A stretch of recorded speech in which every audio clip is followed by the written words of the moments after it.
విద్యార్థి ఉద్యమ నాయకులు, కార్యకర్తలు, మిత్రులు, పుస్తక రచయిత నలమాస కృష్ణ, సభలో ఉన్న అందరికీ నమస్కారం. విశ్లేషించడం అనే పెద్ద బాధ్యత పెట్టారు నాకు.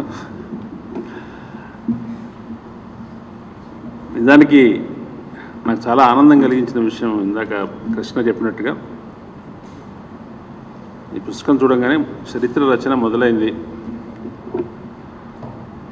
అనే సంతోషం కలిగింది. ఎందుకంటే రాష్ట్రం వచ్చిన తర్వాత ఉద్యమ చరిత్ర రచన అనే ప్రాజెక్ట్ ప్రభుత్వం వైపు నుంచి జరగలేదు, బయట నుంచి కూడా పెద్దగా ఆసక్తి చూపలేదు ఎవరు. నిజానికి 47లో మనకు ఇండిపెండెన్స్ వచ్చిన తర్వాత భారతదేశంలో అన్ని రాష్ట్రాలు జాతీయోద్యమ చరిత్రని, స్థూలంగా చరిత్రను నిర్మించే ప్రాజెక్ట్ తీసుకున్నారు. మనకు 52-53 కల్లా ప్రభుత్వం వాళ్ళు ఆర్కైవ్స్ వాళ్ళు ప్రచురించిన చరిత్ర పుస్తకాలు వచ్చాయి. అంతకుముందు 300-400 ఏళ్ల నుంచి మొఘల్స్ పీరియడ్ నుంచి కూడా ఎట్లా భారతదేశంలో క్రమంగా జాతీయ భావాలు నిర్మాణం అయినాయి అనేది. మరి ఎందుకు ప్రత్యేక రాష్ట్రంలో అధికారంలోకి వచ్చిన ప్రభుత్వం తన చరిత్రను ఎందుకు రాసుకునే ప్రయత్నం చేయలేదు అనేది ఒక పెద్ద ప్రశ్న. రాసుకునే ప్రయత్నం చేయలేదు కానీ చరిత్రను నిర్ధారణ చేసే ప్రయత్నం చేశారు. అంటే ఉద్యమాన్ని మొత్తాన్ని అప్రధానం చేసి ప్రత్యేక రాష్ట్రం అనేది ఒకరి బుర్రలో పుట్టిందని, ఒకళ్ళ ఆలోచనని, ఒకళ్ళ ప్రయత్నమని, దాని వెనుక నేపథ్యం ఏమీ లేదని, త్యాగాలు ఉన్నాయి కానీ ఆ త్యాగాల కంటే కూడా రాజకీయంగా చేసిన సమీకరణే ముఖ్యమని, ఇట్లా రకరకాల అభిప్రాయాలు ఈ 10 సంవత్సరాల కాలంలో ఎస్టాబ్లిష్ అవుతూ వచ్చాయి. ఎస్టాబ్లిష్ చేస్తుంటే ఎవరైతే పవర్ఫుల్ వాయిస్ ఉందో వాళ్ళు చెప్తూ వచ్చారు. అందుకే ఏం జరిగిందనే చరిత్ర ప్రత్యామ్నాయం అంటాం, ఏదో ఏది ప్రత్యామ్నాయం, ఏది ఒరిజినల్, ఏది ప్రత్యామ్నాయం అనేది మళ్ళీ డిబేటబుల్. కానీ ఒక సంఘటన, ఒక క్రమము, ఒక పరిణామం జరిగినప్పుడు దాంట్లో ఉన్న అనేక పార్శ్వాల నుంచి ఆ పరిణామాన్ని కథనం చేయాల్సిన అవసరం ఉంటుంది. అన్ని రకాల నెరేటివ్స్ని మనం ప్రజల ముందు, పాఠకుల ముందు పెడితే, చరిత్ర ముందు పెడితే దాంట్లో అన్ని దృక్పథాల నుంచి ఒక సమగ్రమైన ఒక చరిత్ర దృక్పథం వచ్చే అవకాశం ఉంది. కాబట్టి ప్రతి ఒక్కళ్ళు కథ చెప్పాలి, ఏం జరిగిందనేది చెప్పాలి. ఏం జరిగిందని చెప్పకపోతే చాలా విషయాలు మిస్ అవుతాయి. పేర్లు మిస్ కావటం అనేది ఒక్కోసారి స్థలాభావం వల్ల మాత్రమే జరగదు. ఒకసారి మనకి ఎవరు గుర్తుండాలి, ఎవరు గుర్తుండకూడదు అంటానికి ఒక ప్రోగ్రామింగ్ ఉంటుంది. మనం ఏది ముఖ్యం అనుకుంటున్నాం ఒక పోరాటంలో, ఉద్యమంలో, ఆ క్రమంలో మనతో వచ్చిన వాళ్ళనే మనం గుర్తుపెట్టుకుంటాం. కాబట్టి చరిత్ర రచన చాలా ముఖ్యమైన విషయం. ఇందాక పాటలో, ఎల్లన్న పాటలో ప్రతి ఒక్కళ్ళని పుస్తకాల్లో పేర్లు రాసుకుంటాం అన్నాడు ఆయన. తర్వాత కన్నీళ్లతో కథలు చెప్పుకుంటాం అన్నాడు. ఇవి రెండు ఎందుకు అవసరం అంటే, ఎట్లా వచ్చాము, ఈ ప్రయాణం ఎట్లా చేసాము, ఉద్యమం ఎట్లా ఫలించింది, లేదా ఉద్యమం ఎట్లా జరిగింది అనేది మన మనస్సులో స్థిరపరచుకోవడం కోసమే కాదు, ఏ ప్రయాణాన్ని బట్టి భవిష్యత్తు కూడా ఉంటుంది. మనం త్యాగాల వల్ల, ఎందరో చేసిన ప్రయత్నాల వల్ల తెలంగాణ రాష్ట్రం సిద్ధించిందని మనం అనుకున్నామంటే, వాళ్ళు ఎందుకు చనిపోయారు, ఎందుకు ప్రాణాలు ఇచ్చారు అనే ఒక ప్రశ్న వస్తుంది. వాళ్ళ ఆశయాలు నెరవేర్చడం అనే ఒక కర్తవ్యం కూడా వస్తుంది. ఆ కర్తవ్యం మనం నిర్దేశిస్తుంది. ఆ భారం లేకుండా ఉండాలంటే ఏం చేయాలంటే, ఎవరైతే ఈ త్యాగాలని వాటిని అప్రధానం చేస్తూ పోవాలి, ఉద్యమాన్ని అప్రధానం చేస్తూ పోవాలి. ఉద్యమం ద్వారా జరిగిన విజయం ఏదైనా కూడా ఒక బాధ్యతనిస్తుంది. ఆ బాధ్యతను తప్పించుకోవడానికి ఆ ఉద్యమాన్ని అప్రధానం చేయటం అనేది, మార్జినలైజ్ చేయటం అనేది, లేదంటే నామమాత్రం చేయటం అనేది జరుగుతుంది. అందువల్ల చరిత్ర రచన అనేది చాలా ముఖ్యమైన విషయం. మేము మీడియాలో ఉండి, మీడియాకున్న పరిమితులకు లోబడి తెలంగాణ ఉద్యమాన్ని చాలా ప్రత్యక్షంగా, సమీపంగా చూసాం. మనం చాలామంది చెప్తారు, మనం చెట్లను చూస్తూ అడవిని చూడటం మర్చిపోకూడదు, అడవిని మాత్రమే చూస్తూ చెట్లను చూడటం మర్చిపోకూడదు. మనకేంటి వార్తాపత్రికల్లో అనేక సంఘటనలు వార్తలు విడివిడిగా చెల్లాచెదురుగా కనిపిస్తాయి. ఒక సంఘటనకు ఒక సంఘటన క్రమాన్ని సంబంధాన్ని పత్రికలు చెప్పవు. అది మనం అర్థం చేసుకోవాలి, మన దృక్పథం నుంచి అర్థం చేసుకోవాలి. ఇవన్నీ కలిస్తే ఒక అడవి అవుతుంది అని తెలుసుకోవాలి. అట్లా మేము కానీ చాలామంది సమాజంలో ఉన్న వాళ్ళు అప్పుడు చూసినప్పుడు ఇవి అనేక పార్శ్వాల నుంచి అనేక రంగాల నుంచి తెలంగాణ ఉద్యమం సైమల్టేనియస్గా వచ్చింది. ముందు సాహిత్య రంగంలో, సాంస్కృతిక రంగంలో, విద్యార్థి రంగంలో, ప్రజాస్వామిక రంగంలో పనిచేస్తున్నటువంటి అనేక సంఘాలు, పౌర సమాజానికి సంబంధించిన ఫ్రెండ్స్ నుంచి వచ్చింది. ఇవన్నీ వచ్చిన తర్వాత రాజకీయంగా ఒక ఎంటిటీ ఏర్పడింది. రాజకీయంగా ఏర్పడిన తర్వాత కూడా విద్యార్థి రంగంలో దానికి సంబంధించిన ప్రతిఫలనాలు కానీ, ఆసక్తులు కానీ, యాక్టివిటీ కానీ లేదని కాదు. అది ఒక రూపు తీసుకోవడానికి కొంతమంది విడివిడిగా ప్రయత్నిస్తూ సమిష్టిగా పనిచేయాలని ప్రయత్నించుకోవడం, దానికి తర్వాత టైం పట్టింది. ప్రభుత్వం కృష్ణ రాశారు, దాంట్లో నాకు కృష్ణ రాసిన దాంట్లో చాలా ఆసక్తిగా అనిపించింది ఏంటంటే, విద్యార్థి ఉద్యమాన్ని ఒక సంఘటనగా రాయలేదు, నాకు క్రమంగా రాశాడు. ఆ క్రమం అనేది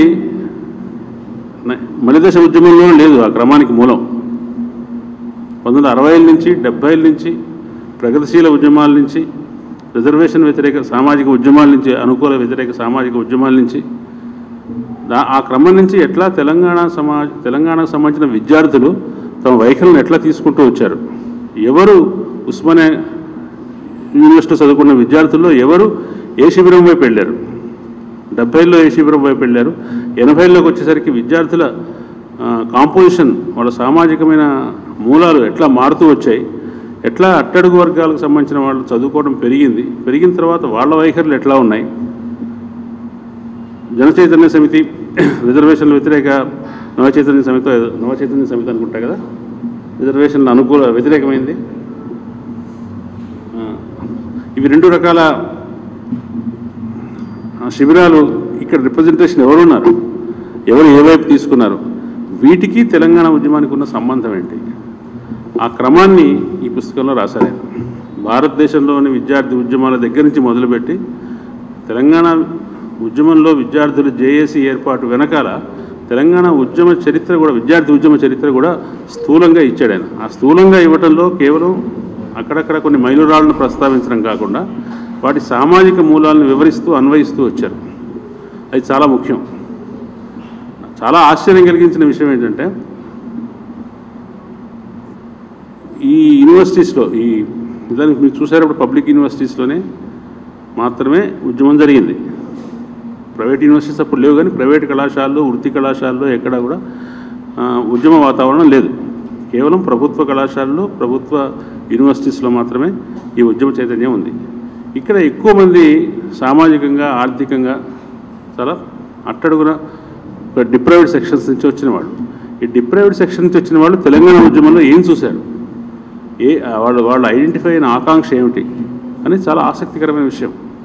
మేము చాలా 96, 97లో సాహిత్య రంగంలో తెలంగాణ స్వరాన్ని వినిపించాలని కొంతమంది మిత్రులు అనుకుంటూ ఉన్న టైంలో మాకు నల్లగొండలో ఒక మిత్రుడి దగ్గర నుంచి ఎదురైన ప్రశ్న, అయితే మేము ఇప్పుడు ఇక్కడ పటేళ్ల పక్కన కూర్చొని జై తెలంగాణ అనాలనా అన్నాడు.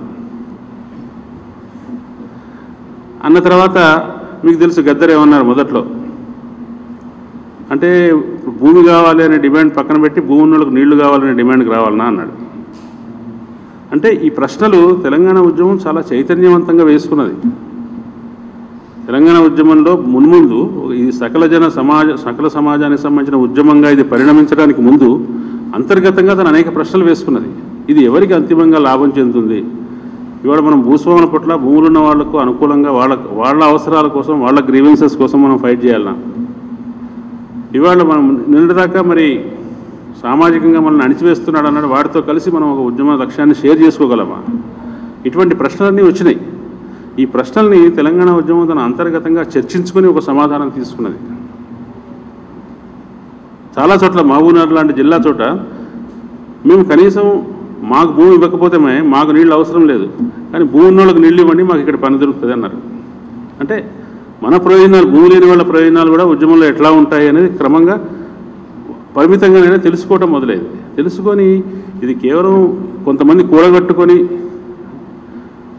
ఐక్య కార్యాచరణ సమితి ఏర్పరచుకోవడం కాదు, క్షేత్రస్థాయిలోనే తెలంగాణ ప్రజలలోనే అంతర్గత వైరుధ్యాన్ని పక్కన పెట్టి కామన్ మినిమం ప్రోగ్రామ్ ఏంటి, అందరికీ పనికొచ్చే లక్ష్యాలు ఏమున్నాయి, ఆ లక్ష్యాల మేరకు అందరూ కలిసి పనిచేద్దామనే ఒక స్పృహ వచ్చింది. ఆ స్పృహ వచ్చిన తర్వాతనే తెలంగాణ, గ్రామీణ తెలంగాణ యొక్క బిడ్డలే ఇక్కడ యూనివర్సిటీస్లో ఉన్నారు కాబట్టి అదే ఐక్య కార్యాచరణ స్ఫూర్తి ఇక్కడ రిఫ్లెక్ట్ అయిందని నాకు అనిపిస్తుంది. దాన్ని, ఆ విషయాన్ని కృష్ణ కూడా అనేక రకాలుగా చెప్పారు. ఎవరు వీళ్ళ మూలాలు ఏమిటి, తెలంగాణ విద్యార్థులు ఎక్కడి నుంచి వచ్చినారు, వాళ్ళ గ్రామంలో గ్రామీణ తెలంగాణ సంక్షోభం యూనివర్సిటీస్లో ఎట్లా ప్రతిఫలించింది. కాబట్టి ఈ తెలంగాణ సామాజిక చరిత్ర కూడా చాలా అవసరం. తెలంగాణ సామాజిక చరిత్ర, సాంఘిక చరిత్ర తెలిస్తే రాజకీయ చరిత్రను రాయగలం.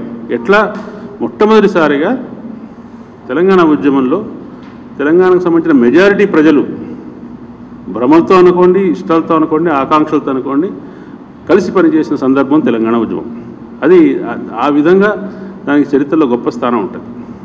అయితే ఈ పుస్తకం మనకు ఇవ్వని అవకాశం ఏంటంటే, నేను కృష్ణ గారితో ఫోన్ చేసినప్పుడు అన్నది ఏంటంటే, మీరు 13తో ఆపేసి చాలా దీని గురించి డిస్కషన్ ఒక దగ్గర ఆపేస్తున్నారు. మీరు ఇప్పటిదాకా కనుక కొంచెం తర్వాత పోస్ట్ స్క్రిప్ట్ కూడా రాసి ఉంటే ఆ ఆకాంక్షల యొక్క సాఫల్య వైఫల్యాలు కూడా చర్చించే అవకాశం ఉంటుంది. ఎందుకు నిజంగా తప్పు చేసిందని తెలంగాణ సమాజం అనుకుంటున్నదా?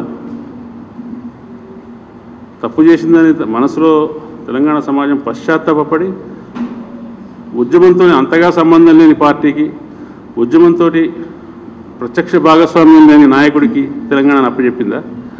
ఈ ట్రాన్సిషన్ వెనక తెలంగాణ పశ్చాత్తాపమైన ఉందా? పశ్చాత్తాపం ఉందని నేను అనుకోవట్లేదు. ఎవరికైనా ఎట్లా అంటే ఒక ఇమీడియట్గా ఒక ఉక్కపోత నుంచి తప్పించుకోవడానికి మనం ఒక చిన్న కిటికీ ఎట్లా తెరుస్తామో అట్లాగే ఆ ఉక్కపోత నుంచి తప్పించుకోవడానికి ఒక ప్రత్యామ్నాయాన్ని వెతుక్కోవడమే తప్పించే ఈ ప్రభుత్వం మీదైనా ఏ ప్రభుత్వం మీదైనా తెలంగాణ తన ఉద్యమ ఆకాంక్షలను ప్రస్తావించి నిలదీసి దాన్ని అమలు చేసేటట్టుగా చేయగలదు. ఆ చేసే చైతన్యం ఎక్కడి నుంచి వచ్చిందంటే విశ్వవిద్యాలయాల నుంచే వచ్చింది. మాకు ఒక ఆశ్చర్యం కలిగేది, తెలంగాణకు ఆంధ్రాకు సరిహద్దు ఎక్కడుంది? ఎక్కడో ఉండాలి కదా, నాగార్జున సాగర్ దగ్గర, వాడపల్లి దగ్గర ఎక్కడో ఉండాలి. మరి ఎందుకు ఉస్మానియా యూనివర్సిటీ ఒక సరిహద్దు ప్రాంతం యుద్ధరంగం ఎందుకైంది? ఎందుకు డిజిగ్నేట్ చేసినారు ఇది ఉస్మానియా యూనివర్సిటీని ఒక వార్ జోన్గా?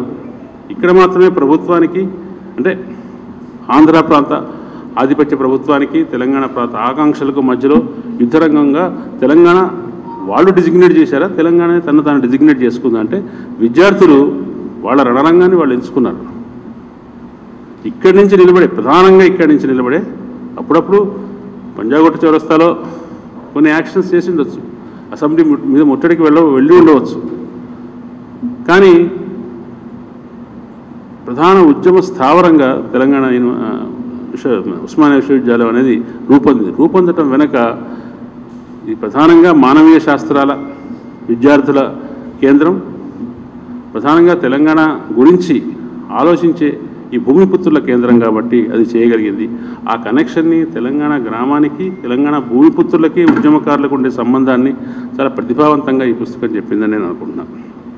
చాలా చాలా ఘట్టాలు రాశారు దాంట్లో, కానీ నేను అనుకోవటం ఇది ఎంఫిల్ కావటం వల్ల, దానికున్న లిమిటేషన్స్ వల్ల ఇంకా చాలా ఇన్సిడెంట్స్, చాలా సమావేశాలు, చాలా మైలురాళ్ళు దీంట్లో కావాల్సినంత స్పేస్ పొంది ఉండకపోవచ్చు. ఇంకా చాలా ఉన్నాయి. మీకు గుర్తుండి ఉంటుంది, సకల జనుల సమ్మె ఎప్పుడు కేవలం పేపర్లో వచ్చిన వార్తలు మాత్రమే తీసి జూలూరి గౌరీశంకర్ 2 పుస్తకాలు వేసాడు. ఎవరైనా దాని మీద కూర్చుంటే సకల జనుల సమ్మె ఎట్లా జరుగుతుంది రీసెర్చ్ చేయడానికి అది పనికొస్తుంది. అంటే పేపర్లో వచ్చిన వార్తలే. తెలంగాణ ఉద్యమాన్ని డాక్యుమెంట్ చేయడానికి నల్లమాస్ కృష్ణ లాంటి వాళ్ళు చేసింది కేవలం డాక్యుమెంటేషన్ కాదు, దృక్పథంతో కూడిన డాక్యుమెంటేషన్. అంటే ఈ ఉద్యమాన్ని ఎట్లా చూడాలి, ఆయన చెప్పిన దాంతో నేను పూర్తిగా ఏకీభవిస్తాను లేదని చాలాసేపు ఆలోచించాను. విద్యార్థుల చేతిలో నుంచి ఉద్యమాన్ని లాక్కోవటం కోసమే పొలిటికల్ జేఏసీ పెట్టారని అన్నారు. దాని గురించి ఇంకా నేను ఆలోచిస్తాను. అది నాకు అనిపిస్తుంది ఆంధ్ర ప్రాంత రాజకీయ రంగంలో దిగినందువల్ల దాన్ని కౌంటర్ చేయడం కోసం మాత్రమే తెలంగాణ ప్రాంత రాజకీయ రంగం వచ్చిందేమో, అందుకోసమే పొలిటికల్ జేఏసీ ఏర్పడిందేమో, అట్లా కూడా చూడాలేమో. కేవలం విద్యార్థుల నుంచి వేరే శక్తుల్లోకి పోకుండా పాలకవర్గ రాజకీయ పక్షాలు తమ చేతిలో ఉంచుకోవడం కోసం పొలిటికల్ జేఏసీ పెట్టారనే డిబేటబుల్, దాని మీద చాలా చర్చించాల్సిన విషయం. ఎవరెవరు ఎట్లా ప్లే చేశారు, ఎవరెవరి వాదనల వెనుక ఏ లక్ష్యం ఉంది, నిజంగా తెలంగాణ సమాజం అంతట్లోనూ కొంత సందేహము, కొంత హెజిటేషన్ ఇవన్నీ ఉన్నాయా? వాళ్ళ ప్రయోజనాలకి తెలంగాణ ఉద్యమానికి ఘర్షణ వాళ్ళు ఆ రోజుల్లోనే చూసారా అని చూసినప్పుడు అవన్నీ చాలా డిబేట్ చేయాల్సిన విషయాలని అనిపించింది. ఎందుకు రాష్ట్రం తీసుకొచ్చిన తర్వాత ఉద్యమ లక్ష్యాలని పక్కన పెట్టి వేరే ఎజెండాను, అసలు ఉద్యమ లక్ష్యాలని ముందుకు తీసుకెళ్ళటం అంటే ఒక రాజకీయ పార్టీ తన మీద ప్రజల ఆధిక్యాన్ని, ప్రజా చైతన్యం యొక్క ఆధిక్యాన్ని అంగీకరించడమే. ప్రజా చైతన్యం ఆధిక్యం మీద ఆధారపడకుండా తన సొంత ఇమేజ్ మీద, తన ప్రతిష్ట మీద ఆధారపడే రాజకీయాలు నడపాలనుకునే రాజకీయ నాయకుడు సహజంగానే ఉద్యమం యొక్క ప్రాబల్యాన్ని, ఉద్యమం యొక్క దాని ప్రైమసీని అంగీకరించడం. ఆ విధంగానే 10 ఏళ్ల నుంచి చాలా తొందరగానే ఉద్యమాన్ని అప్రధానం చేయడం కనిపిస్తుంది. దురదృష్టవశాత్తు తెలంగాణ ఉద్యమ సమాజం కూడా చాలా రిలాక్స్ అయిపోయింది. చాలా కాలం గడిచిన తర్వాత సెకండ్ టర్మ్లో మాత్రమే ఎందుకు ఇట్లా జరుగుతుంది అని ఒక అలర్ట్ అయింది తప్ప మొదట్లో దీన్ని పెద్దగా ఖాతరు చేయకుండా జరగనిచ్చింది. అది చాలా అన్యాయం చేసిందని అనుకుంటున్నాను. ఈ తెలంగాణ విద్యార్థి ఉద్యమ నాయకులు వాళ్ళు ఇప్పుడు రకరకాల చోట్ల పనిచేస్తున్నారు. 10 సంవత్సరాలు 15 సంవత్సరాలు అయింది వాళ్ళు పనిచేస్తున్నారు, తెలంగాణ సమాజంలో వ్యాపించారు. వాళ్ళు నిజాన్ని అనుకుంటున్న ఆ విలువలు ఇంకా కొనసాగిస్తారు, ప్రశ్నించే లక్షణాన్ని నిలబెడతారని నేను అనుకుంటున్నాను. దీనికి కారణం ఏంటి అని ఆయన ప్రధానంగా చెప్పింది అట్టడుగు వర్గాల ప్రజల పిల్లలు తెలంగాణ ఈ ఉస్మానియా క్యాంపస్లో ఉద్యమకారులుగా అవతరించడము, వాళ్ళు తమ చేతుల్లోకి విషయాన్ని తీసుకోవాలనుకోవడం. ప్రజాస్వామిక తెలంగాణ అనే ఆకాంక్ష అనేది ఏదో ఒక రాజకీయ శిబిరం నుంచో ఒక చోటు నుంచి వచ్చింది కాదు. అది వాళ్ళు ఈ లక్ష్యం నుంచి ఏమి తమకు కావాలి, ఏమి సాధించాలి అని అనుకున్నప్పుడు కేవలం నీళ్లు నిధులు నియామకాలు అని ఆపద్ధర్మంగా ప్రాస కోసం మొత్తం తెలంగాణ ఉద్యమ లక్ష్యాలన్నింటినీ క్రోడీకరించి ఒక 3 లైన్లలో పెట్టడం కాదు. అంతకు మించిన అవసరం తెలంగాణ ఆ ప్రజాస్వామిక ఆత్మగౌరవానికి ఫలితం ఏంటంటే, ఆత్మగౌరవ పోరాటానికి ఫలితం ఏంటంటే తప్పనిసరిగా ప్రజాస్వామికమైన పరిపాలనా శైలి. ఆ ప్రజాస్వామికమైన పరిపాలనా శైలి లేకపోవటం వల్లే మళ్ళీ తెలంగాణ ప్రజల ఆత్మగౌరవం దెబ్బతినటం వల్ల ఇవాళ ప్రజలు రాజకీయంగా ఒక భిన్నమైన తీవ్రమైన తీర్పు ఇచ్చారు. కాబట్టి మన చరిత్రను మనం తెలుసుకోవటం ముఖ్యం. అందరి పేర్లు రాసుకోవాలి, అందరి పేర్లు రాయాలి, ప్రతి చిన్న కంట్రిబ్యూషన్ కూడా రికార్డు కావాలి. ఆ కంట్రిబ్యూషన్ వెనుక ఉన్న ఆకాంక్ష ఏంటి, ఆ కంట్రిబ్యూషన్స్ మధ్య ఉన్న సంబంధం ఏంటి, దాన్ని కూడా మనం తెలుసుకోవాలి. ఈ పుస్తకంలో ఆ ప్రయత్నం ఒక ప్రారంభ దశలో జరిగింది అనుకుంటున్నాను. ఈ పుస్తకం ముందు చేసేవాళ్ళకి ఇంకా చాలా ఉపయోగపడుతుంది. మార్గదర్శక ఒక లైన్ ఈయన వేశాడు, ఒక ఫ్రేమ్వర్క్ ఇచ్చారు మనకి. ఆ ఫ్రేమ్వర్క్ ఇచ్చినప్పుడు తెలంగాణ విద్యార్థి ఉద్యమ చరిత్రను ఇది ఉస్మానియా నుంచి కాకతీయకు, ఇతర విశ్వవిద్యాలయాలకు, ఇతర జిల్లా కేంద్రాలకు, నగరాలు, పట్టణాలకు అన్నిటి కూడా విస్తరింపజేసినప్పుడు మనం మరింత బలంగా అర్థం చేసుకునే అవకాశం ఉంటుంది. వాస్తవంగా ఎందుకు బడుగు బలహీన దళిత ఆదివాసీ వర్గాలు ఏ సాఫల్యాన్ని, ఏ ప్రయోజనాన్ని ఈ ఉద్యమంలో చూశారు, దాన్ని మనం సరిగ్గా అర్థం చేసుకున్నామా? మనం ఒక రాజకీయ నాయకత్వానికి అప్పచెప్పినప్పుడు అతను ఆ ప్రయోజనాల్ని, ఆకాంక్షలు నెరవేర్చే విధంగా మనం ఒత్తిడి చేసే ఒక యంత్రాంగాన్ని పెట్టుకోగలిగామా అనేది కూడా సమీక్షించుకోవడానికి అవకాశం ఉంటుంది. నేను ఈ సందర్భంగా నిలమాస కృష్ణని అభినందిస్తున్నాను. తెలంగాణ విద్యార్థి ఉద్యమం ఇవాళ ప్రపంచంలోనే చాలా అత్యంత గర్వించదగ్గ, అత్యంత సృజనాత్మకమైన ఉద్యమం. దీంట్లో దురదృష్టవశాత్తు ఆత్మహత్యలు ఉన్నాయి. ఆత్మహత్యలు దుఃఖాన్ని కలిగించడంతో పాటు చాలామందికి ఆ కాలంలో భయాన్ని కలిగించాయి. అది ఆత్మహత్య అహింస కాదు, ఆత్మహత్య హింసే. అది శత్రువు చేసిన హింసే, ప్రత్యర్థి చేసిన హింసే. ఆ హింస చాలా ఒక భయోత్పాతాన్ని కూడా సృష్టించింది. ఆ భయోత్పాతం మన సమాజంలో సృష్టించింది, అవతల పక్షంలో వాళ్ళను సృష్టించింది. కాబట్టి తెలంగాణ ఇవ్వక తప్పని పరిస్థితి ఏర్పడింది. రాజకీయ నాయకత్వం మీనమేషాలు లెక్కిస్తూ చాలా నెమ్మదిగా లాబియింగ్ ద్వారా మాత్రమే వచ్చిందని చెప్పుకోవడానికి వీలుగా ప్రయాణం చేస్తున్నప్పుడు ఆ ఉద్యమం యొక్క కోర్స్ కరెక్షన్ చేయడం కోసం ఆత్మహత్యలు అనే మార్గాన్ని అనుసరించటం, అది ప్రజాప్రతినిధుల మీద మొత్తం రాజకీయ రంగం మీద ఒత్తిడి తీసుకురావటం మనం చూస్తాం. దురదృష్టవశాత్తు అటువంటి పద్ధతిలో ఒత్తిడి తీసుకురావాల్సి రావటం తెలంగాణ చరిత్రలో ఉండే ఒక విషాదం. ఎట్ ద సేమ్ టైం వాళ్ళ త్యాగం అనేది చాలా గొప్పది. ఆ త్యాగం లేకపోతే ఇవాళ ఈ తెలంగాణ రాష్ట్రం లేదు. Thank you.